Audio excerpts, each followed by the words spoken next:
quality, red flags and accounting warning signs. So we're looking for signs of earnings management in this reading. Okay, our first LOS asks us to describe incentives to over-report or under-report earnings. Now, of course, one very common one is to meet analysts' expectations. So analysts have expectations of our earnings. We realise we're not going to meet those expectations, and as a result, it leads to earnings management as we attempt to try and hit those expectations. Meet debt covenants. We know a lot of our bonds may have covenants built into them, and those covenants may be ratio-based, such as interest coverage or solvency ratios. So if we're going to breach a covenant, which leads to a technical default, which at worst could lead to our debt being recalled, or even at the minimum, it's going to cause the cost of finance to rise. So if we realise we're going to breach a technical covenant, we may manipulate the financial statements to avoid the breach. And then the final one here, improve incentive compensation. So bonuses, stock options, anything that's linked to the accounts, of course, we're going to try and manipulate our accounts to make sure we get paid that bonus. Motivations to underreport earnings, to obtain trade relief, so in other words government subsidies if we're loss making, to negotiate lower payments for contingent consideration. Well, imagine a scenario where you've bought a subsidiary and the price you pay is based on an earn-out. In other words, the price you pay is based on the future earnings of the subsidiary. Lower future earnings of the subsidiary, lower price you pay. So you may have an incentive here to underreport that subsidiary's earnings. Or to negotiate concessions from trade unions. So for example, you want to make people redundant from your firm. It's very difficult to make people redundant if you're very profitable. So let's report losses. That may give us a bigger bargaining position to negotiate redundancies with our trade unions. Motivations and manipulation of the balance sheet.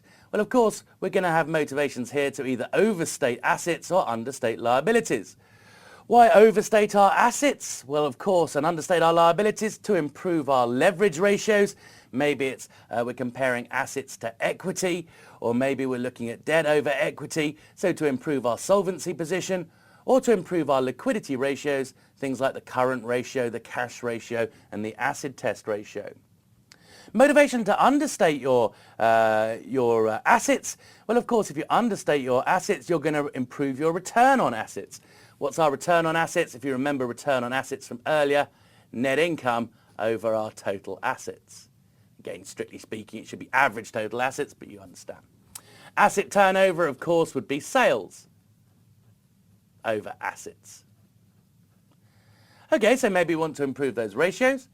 Decrease solvency, of course, may be able to enable us to negotiate concessions from our creditors or our employees. And of course, if we report higher goodwill on acquisition, well, we know, remember, our goodwill on acquisition, what we do is we look at the proceeds, what we pay to acquire the subsidiary, compared to the fair market value of the net assets we acquire, and the difference, of course, is our goodwill. Well, we know if we make fair market value adjustments, maybe we increase the plant, property and equipment of the subsidiary we acquire, well, that will have a knock-on impact on future income statements via higher depreciation. So we have an incentive to minimise the fair market value adjustments in order to maximise goodwill. Why might we want to maximise goodwill? Because, of course, it's not amortised. So unless there's an impairment in the future, goodwill is going to have no impact on future income statements. Okay, we're asked to describe signs of low quality earnings here. So the first one here, selecting alternatives within generally agreed accounting practice that distort our results. So maybe we start to use LIFO when in fact we should be using FIFO. So for example, maybe we actually sell the oldest items first, and as a result our ending inventory is made up of the most recent purchases, but we choose LIFO in our accounts. Why would we choose LIFO? Maybe to minimise our tax. Or maybe our depreciation methods. Maybe we choose a straight line depreciation method when maybe we should be choosing accelerated. So maybe actually our asset generates higher revenues in the earlier years, and as the asset ages, of course, it generates lower earnings. Now, International Accounting Standards, of course, says you must use an accelerated method in that point, whereas US GAAP doesn't. So even though your asset's earnings potential is declining over its life, you might still choose a straight line depreciation method. Using loopholes or bright line criteria to report legal rather than economic substance. Well, of course, a classic example of this that we still have is operating lease versus our finance leases. We know the issue with operating leases, there's no balance sheet recognition of an asset, there's no balance sheet recognition of a liability. So if you make sure you structure any leased assets as operating leases, you avoid including the debt in your balance sheet.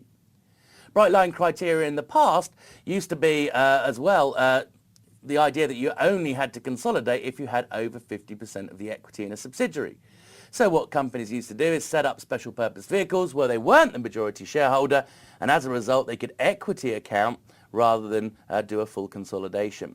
And that was a good example of using bright line criteria to report legal rather than economic substance. And of course that's what Enron did. There's been changes in special purpose vehicle rules since then, of course, that now says if you have the risk and reward, regardless of share ownership, it's a subsidiary, you now must consolidate.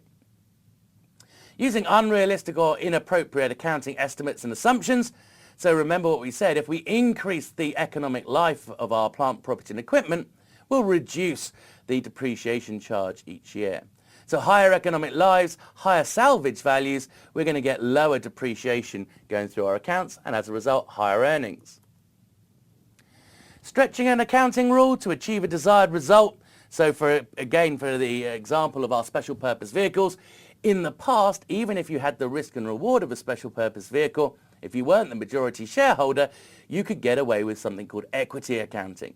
And with equity accounting, you just brought in your share of the net assets of the other entity. Now for special purpose vehicles, they're very thinly capitalized, i.e. they have very high assets, very high liabilities, but very low equity. So net assets, therefore, is very small, and you are bringing in a very small proportion, therefore, or your share of a very small figure.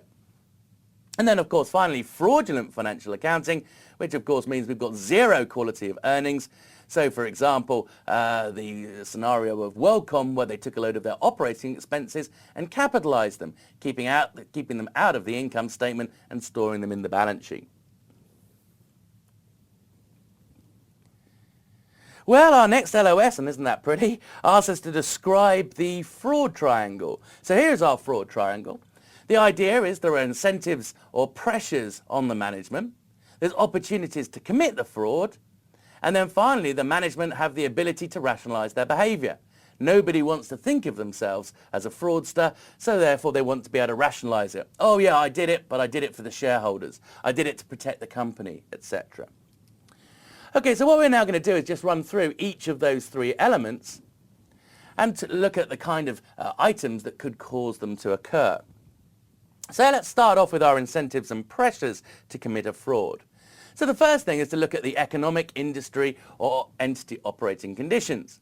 So in other words, if competition increases, market saturation increases and your profit margins start to decline, if your profit margins start to decline, your earnings are going to start to decline, so maybe there's more incentive to commit fraud to maintain your earnings. If there's been rapid technological change and as a result some of the products that you produce are now obsolete, again your earnings are going to start to fall, so as a result you may want to commit fraud to keep those earnings up. If the consumer's trends and tastes change, again the demand for our product might diminish and as a result our earnings drop, again giving us an incentive to commit fraud to maintain our earnings. Operating losses, okay, so we're making losses from our day-to-day trading activities. Well, and again, we know, of course, that could increase bankruptcy risk or foreclosure on our debt, of course, if we breach covenants, or even lead to a hostile takeover. So again, an incentive to maintain your earnings by committing fraud. Recurring negative cash flows. So maybe even if earnings are positive, our cash flow from operations are negative. And again, of course, this won't be sustainable in the long run. Rapid growth or unusual profitability, again, could be an indication that a fraud has been taking place, or there's new accounting and regulatory requirements that change our earnings position. Let's have a look at pressure on management from third parties. Well, again, we've talked about a few of these before. In particular, the first one, where there's pressure on management to meet the expectations of analysts. So it might be to meet the expectations of analysts, or significant institutional investors that have large shareholdings, or even significant creditors where you owe money. Of course, if you need to obtain additional finance, so you're going to need to issue new debt, new equity, then you're going to want to present your balance sheet and income statement in the most favourable light. Why? To obtain the best possible credit rating for your debt, to obtain the best possible share price for your equity when you issue it. Exchange listing requirements again. So again, there may be minimum requirements that we need to meet in order to get a listing on an exchange. Again, incentive therefore to manipulate your financial statements to ensure you meet those requirements so that you can get your IPO. Debt covenants we've mentioned in the past. So again, there's activity-based ratios in there, such as solvency ratios, liquidity ratios, interest coverage ratios. Again, if it looks like we're going to breach those, we'll be in technical default, allowing our debt holders to renegotiate the terms of the debt, or at worst, of course, call that debt back. So in order to avoid breaching those debt covenants, we may manipulate our balance sheet and income statement. And then you can see as well impact on pending transactions, business transactions, contract awards. So maybe we're looking at taking over a company and the price we pay is linked to our share price because we're using a share-for-share transaction to acquire the other company. Directors' personal financial position is threatened. So maybe we're looking at smaller companies here where the directors have cross-guaranteed the debt in these companies. So we could be looking at a situation where the directors have a significant financial interest in the entity, maybe because they've got a lot of equity, or maybe they've cross-guaranteed the debt in the other company, and as a result they don't want share price to decline, or they don't want the debt to be recalled as a result of breach of covenant. Significant contingent compensation, of course, is looking at the directors having bonuses and stock options. Well, again, if your bonus is linked to financial performance or stock options are linked to financial performance, you're going to want to make sure you meet those criteria in order to receive the bonus. And then finally, personal guarantee of the entity's debt. If the directors are responsible for the debt in the entity, if that debt is recalled or the entity goes insolvent, of course, the directors are responsible for the liabilities. As a result, they're going to want to make sure that company does not go insolvent, does not go into liquidation by potentially manipulating the financial statements. Okay, so we've looked at some of our incentives. Let's move on and look at some of the opportunities. First one there is significant related party transactions. We know what these are. These are transactions between the companies and insiders. Now, of course, the idea here is they may not be at proper commercial terms. So there's the idea that we could commit fraud here. So, for example, I might sell myself a car from the company, maybe a motor vehicle, and rather than selling it to myself at its market value, I sell it to myself at a massive discount. And of course, that's going to disadvantage the existing shareholders. So look for related party transactions. Remember, they should be disclosed in the footnotes. We're looking, of course, as well for directors that have strong financial position, a strong financial position. Okay, in other words, they may be able to override the internal controls. Look for as well a situation where the company has power over customers and suppliers, because again they could enter contracts at non-arm's length terms, i.e. non-commercial terms. So for example, we could get our customers to buy goods from us at an inflated price now in order to boost our sales in this period, and of course on the flip side we agree that they can buy at a discount in the future. Or alternatively, we could get our suppliers to sell goods to us now at a discount, and we could agree in the future we'll buy goods at a premium. So in other words, we're shifting profits between periods by doing that, by essentially putting pressure on our customers and suppliers. Now, of course, we know that the accounts are full of subjectivity. We know the accruals process leads to us making estimates and subjective judgments. So again, we're always worried that these may not be realistic. And of course, some of them are very difficult to corroborate, especially things like impairments, where you're comparing the carrying value of an asset to its fair market value.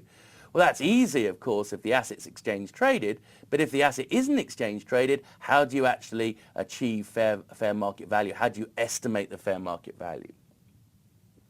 Highly unusual transactions that are not covered by existing accounting standards. Well, we'd always be worried, of course, that the company has chosen to report them in a way that doesn't show the economic substance. International operations, well, all we're simply saying here is you could actually have a division operating in a country that has weak legal controls over it, allowing you to commit fraud in that country. And then they say from that, operations in tax haven jurisdictions always give us opportunities to commit fraud. Okay, ineffective monitoring of management. So in particular, if you have a director that has complete control over the company, maybe the company was set up by an entrepreneur and that entrepreneur dominates the entire company and as a result has the ability to override the internal controls of the company. Other things to look for are ineffective audit committees or ineffective boards of directors that are not really monitoring the actions of the key employees and directors of the company. Complex or unstable organizational structures, well, what this really means is it's very difficult to find who is responsible for what within the company. And if you don't know who is responsible for what, a fraud could be perpetrated and it'll be very difficult to find out who did it. So what are we looking at here? We're looking at situations where it's difficult to determine the organizational structure, so who is responsible for what. It's difficult to determine who has control over the company, i.e. majority shareholders and the like. We're looking for companies that have over-complex organizational structures, so it's confusing. Again, you can't see who is responsible for what within the company. And the final point, looking for companies with high turnover of key staff members, professional advisors such as auditors and board members. Again, we've got to be asking ourselves, why are these people leaving the company? And of course, if you've got high turnover of key management, you're always bringing in management that don't understand the business, don't understand the existing controls, increasing the opportunity for a fraud. Okay, insufficient internal controls, again within our opportunities, inadequate monitoring of internal controls. So again, this links back to the idea that maybe you've got a weak internal audit department. They look then for high turnover of people in your accounting functions, your internal audit functions, or your IT staff. Again, high turnover means they're going to be unfamiliar with the business and unfamiliar with the internal controls that operate over that business, allowing greater opportunity for fraud. So the final point, again, is ineffective accounting and IT systems. Then finally we said, no one likes to think of themselves as a fraudster, so we're going to be able to, or we're going to want to be able to justify our actions. Now the first point they say is, it's easier to justify your fraudulent actions if there's been ineffective communication of the company's ethical values. So the more the company promotes its own ethical values and promotes ethics within the company, the more it's difficult, or the greater the difficulty of justifying your actions if you are going to commit a fraud. Now again, they say look out for non-financial managers involved in the selection of accounting principles and estimates. Again, the question we've got to ask ourselves here is, why are they involved in the selection of accounting principles and estimates? Surely this should be left to people with expertise in this area. Again, look for companies with history of violations and history of improper accounting. Again, the idea is if you've got a track record of violations, it's easier to justify future violations. Look for companies, again, with excessive focus on their stock price or earnings trends. Again, that's going to allow you to justify fraud in order to maintain stock price or maintain your earnings. And again, look for companies, therefore, that overly commit to analyst forecasts, especially if those analyst forecasts are unrealistic or aggressive. Then finally, again, another bad sign is a failure of a company to correct for known errors and breaches in a timely fashion.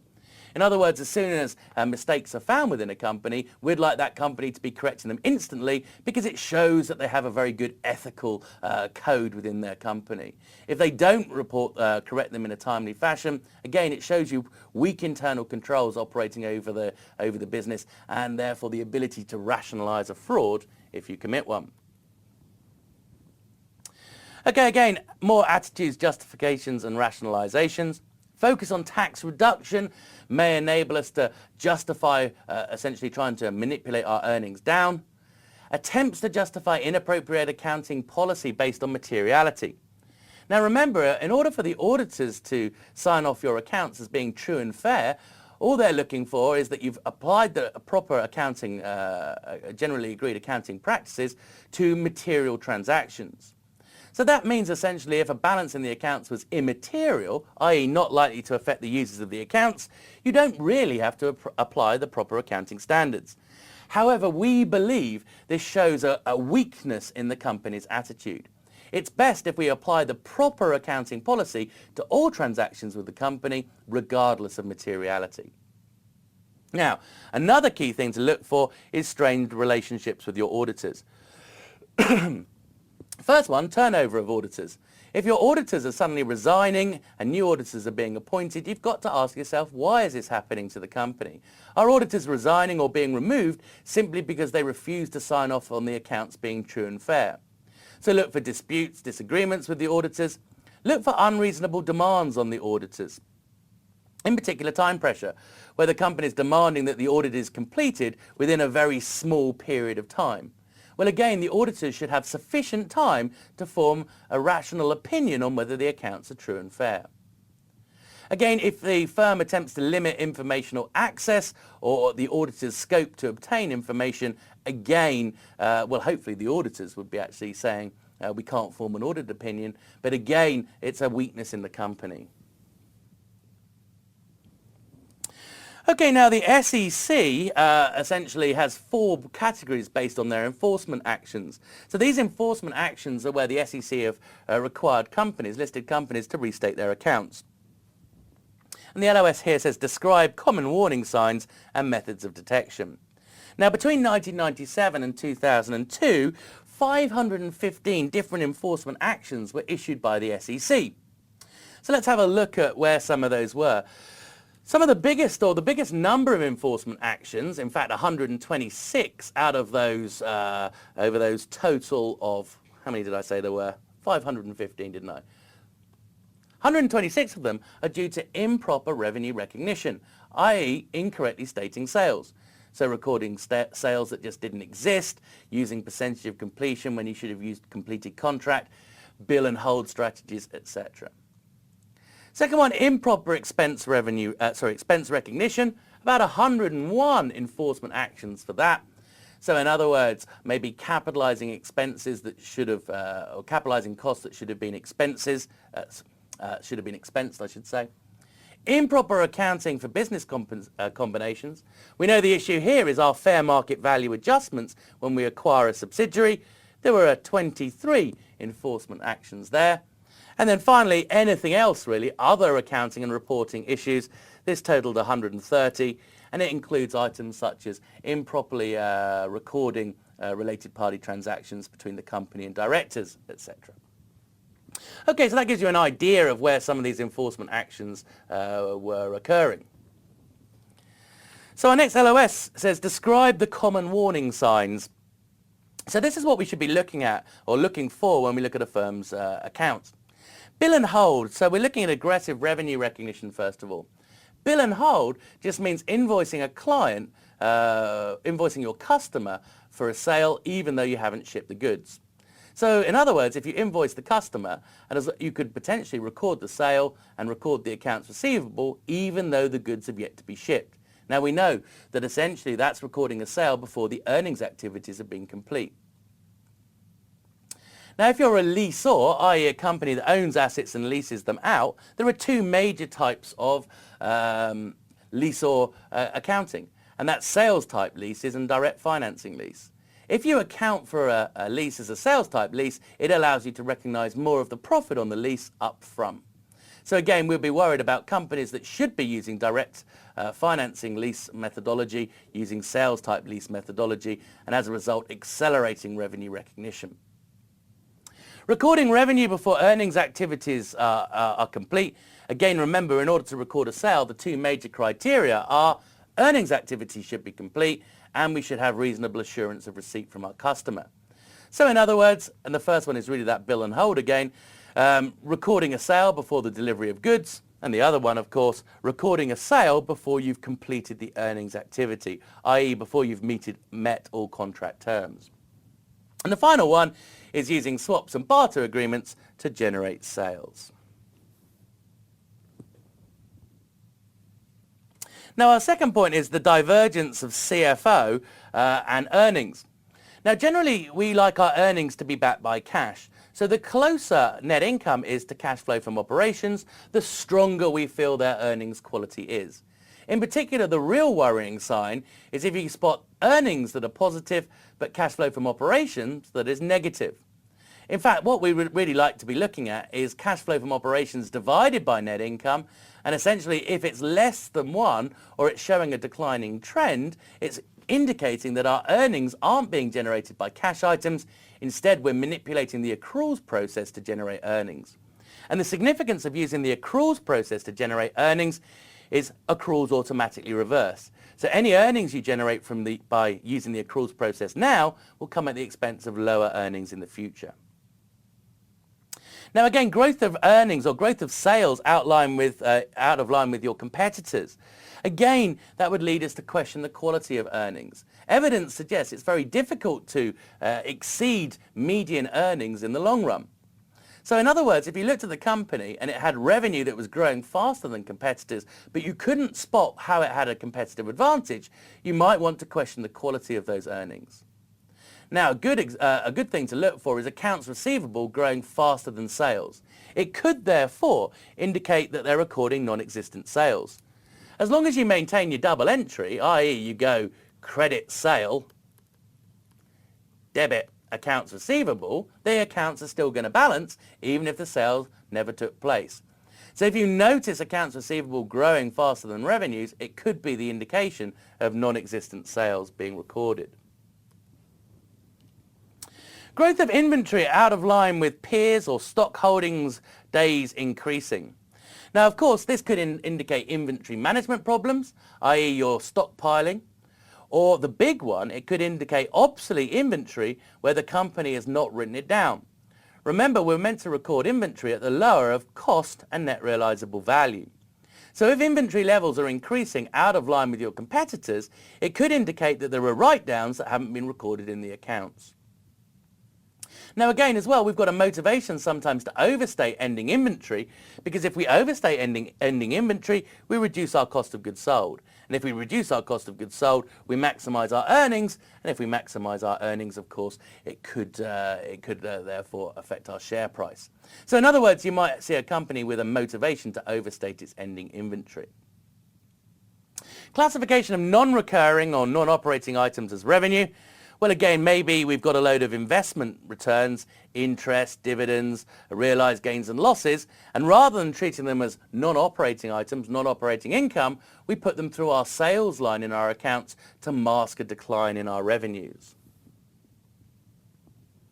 Deferral of expenses. Now, the classic example of deferral of expenses, of course, is WorldCom, where they took a few billion of their day-to-day operating expenses and incorrectly capitalized them. Now, of course, this means the expenses are not going to be in the income statement, giving you higher earnings in this period. Well, okay, you've got higher earnings in this period, but do remember that it's going to come at the expense of lower earnings in the future. Because if you capitalize these expenses, you're going to find you get higher depreciation in future periods. The seventh warning sign is excessive use of operating leases. We know we're not a big fan of operating leases because, of course, it keeps the asset out of the balance sheet, it keeps the liability out of the balance sheet. And this, of course, is why most analysts will capitalize operating leases by calculating the present value of minimum lease payments using footnote disclosure and installing an asset within plant, property and equipment and creating a liability before calculating ratios. Classifications of losses and expenses as extraordinary or non-recurring. Well, of course, this is the idea that maybe we have a load of day-to-day expenditure and we try and hide it in discontinued operations. Why might we want to do that? On the hope that the analyst doesn't build these expenses into their future earnings forecasts. So again, look for non-recurring items. Look at how frequent they are, and also look for maybe big spikes in discontinued operations at the same time as you get improvements in maybe gross profit margin or operating profit margin. LIFO liquidations. Well, what is a LIFO liquidation? It's where a company, of course, uses LIFO. And remember, if you use LIFO, you're storing all of those old purchase prices in your ending inventory. So you use LIFO, you build up your ending inventory for a number of years, and then suddenly you reduce your stock levels. That releases all of those old, out-of-date prices back through your cost of goods sold, giving you a lower cost of goods sold and boosting, therefore, your gross profit margin. So in other words, look for a company that's using LIFO and then suddenly reduces its inventory levels. So how would we pick up on this? Well, maybe declines in the LIFO reserve. Okay, so why might LIFO reserve decline? It could be as a result of LIFO liquidations. It could, of course, be as a result of falling prices as well. Now, we're not so worried about falling prices. Gross operating margins out of line with gross or operating profit margins out of line with your peers. Well, gross profit margin, well, of course, that's gross profit, sales minus cost of goods sold over sales. Operating profit margin, typically EBIT over sales. Now, again, if they're out of line with peers, it could indicate aggressive accounting policies. It could indicate we've overstated our inventory. As a result, we've understated cost of goods sold. Or it could indicate, as we mentioned earlier, we're missing a load of operating expenses in our income statement. Why?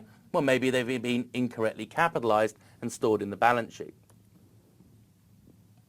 Always, of course, worth reviewing economic lives of your plant, property and equipment and your intangibles because, of course, the longer the economic life, the smaller the depreciation expense or amortization expense that goes through the income statement. So in particular, the analyst has to review the footnotes here to spot the economic life and ask themselves, does that look reasonable? And of course, also what you're trying to look at here is changes in the useful economic life. Remember, if you change the useful economic life, it's deemed to be a change in accounting estimate. You do not need to go back and restate prior years. You just disclose in the footnotes and apply that new economic life going forward. Pension assumptions. Well, of course, our pension income statement pension expense is reliant on a number of different assumptions from our actuaries, such as the discount rate used to calculate service cost and interest cost. Essentially, a higher discount rate is going to give us lower service costs and as a result, a lower pension expense. Higher expected return on plan assets, again, gives us a lower pension expense. And lower rates of salary increase of our employees is going to give us a lower service and as a result, pension expense. So just be aware, pension assumptions can be used to manipulate the pension expense and as a result, earnings in the accounts. Look as well for fourth quarter earnings surprises. So either unusually high revenues or unusually low expenses. Now, of course, for some firms, you might get high revenues in the fourth quarter because of seasonality. So, for example, if you were to sell goods linked to Christmas, you'd expect to see boosts in sales coming in the last quarter of the year. But if we can see high revenues and low expenses where we cannot justify it by seasonality, again, it can be a good indication that we've manipulated our earnings. Enron, for example, had fourth quarter earnings surprises where we couldn't link it to seasonality. Point 14, equity accounted or unconsolidated special purpose entities. Now, of course, we don't like equity accounting because what we do with equity accounting is we bring in our share of the assets minus the liabilities of the special purpose entity. In other words, we bring in our share of its net assets. And because it's very thinly capitalized, net assets are very small, i.e. assets are only marginally higher than liabilities. Now, you shouldn't really be seeing this going forward. US GAAP has now changed. Post-Enron, it removed the idea of equity accounting or special purpose vehicles. It said now if you had risk and reward, your special purpose vehicle is a VIE, a variable interest entity, and it must be consolidated. But it still had this idea of qualifying special purpose entities that could be used for financial transactions, and they could still be equity accounted. Well, recently that's been removed as well. So point 14 shouldn't be such a big issue going forward. Off-balance sheet financing, well, we've talked about operating leases being our classic, but look for other ones such as throughput agreements, such as take or pay contracts as well.